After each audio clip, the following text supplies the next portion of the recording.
ॐ मृत्युञ्जयाय रुद्राय नीलकण्ठाय शम्भवे अमृतेशाय शर्वाय महादेवाय ते ನಮಃ. ಆತ್ಮೀಯ ವೀಕ್ಷಕರೇ, ನಿಮ್ಮ ಪ್ರೀತಿಯ ನಮ್ಮ ಮಕ್ಕಳು ಬ್ಲಾಗ್ಸ್ಗೆ ಸ್ವಾಗತ. ನಾನಿವತ್ತು ಈಶ್ವರನ ಒಂದು ಮಂತ್ರವನ್ನು ಹೇಳ್ತಾ ಇದ್ದೀನಿ. ಈ ಮಂತ್ರವನ್ನು ಹೇಳ್ತಾ ಇರೋದ್ರಿಂದ ನಮ್ಮ ಸರ್ವ ಪಾಪಗಳು ನಾಶವಾಗುತ್ತದೆ ಎನ್ನುವ ನಂಬಿಕೆ ಇದೆ. ಆದ್ದರಿಂದ ನೀವು ಕೂಡ ಈ ಮಂತ್ರವನ್ನು ಭಕ್ತಿಯಿಂದ ಪಾರಾಯಣ ಮಾಡಿ. ಓಂ कराळवदनं घोरं मुक्तकेशं त्रिनेत्रकं दहन्तं सर्वपापानि रुद्रं वन्दे महेश्वरम्. ॐ नमः शिवाय. ॐ कराळवदनं घोरं मुक्तकेशं त्रिनेत्रकं दहन्तं सर्वपापानि रुद्रं वन्दे महेश्वरम्. ॐ नमः शिवाय. ॐ कराळवदनं घोरं मुक्तकेशं त्रिनेत्रकं दहन्तं सर्वपापानि रुद्रं वन्दे महेश्वरम्.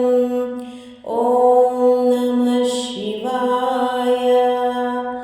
ॐ कराळवदनं घोरं मुक्तकेशं त्रिनेत्रकं दहन्तं सर्वपापानि रुद्रं वन्दे महेश्वरम्.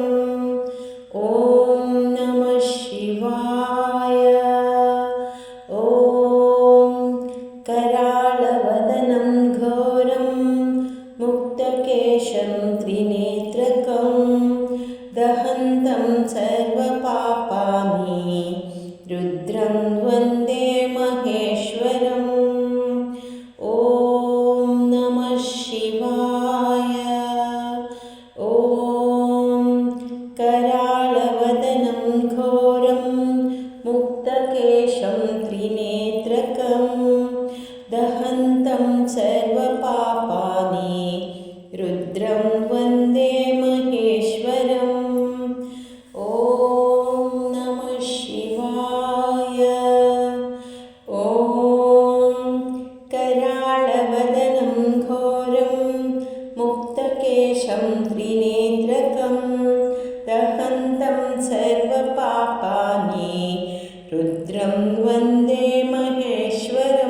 ವಂದೇ ಮಹೇಶ್ವರಂ.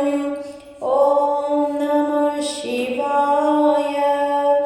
ಓಂ ಕರಾಳವದನಂ ಘೋರಂ ಮುಕ್ತಕೇಶಂ ತ್ರಿನೇತ್ರಕಂ ದಹಂತಂ ಸರ್ವಪಾಪಾನಿ ರುದ್ರಂ ವಂದೇ ಮಹೇಶ್ವರಂ.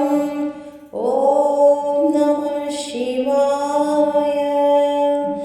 ಓಂ ಕರಾಳವದನಂ ಘೋರಂ ಮುಕ್ತಕೇಶಂ ತ್ರಿನೇತ್ರಕಂ ದಹಂತಂ ಸರ್ವಪಾಪಾನಿ ರುದ್ರಂ ವಂದೇ ಮಹೇಶ್ವರಂ. ಓಂ ನಮಃ ಶಿವಾಯ. ಓಂ ಕರಾಳವದನಂ ಘೋರಂ ಮುಕ್ತಕೇಶಂ ತ್ರಿನೇತ್ರಕಂ ದಹಂತಂ ಸರ್ವಪಾಪಾನಿ ರುದ್ರಂ ವಂದೇ ಮಹೇಶ್ವರಂ.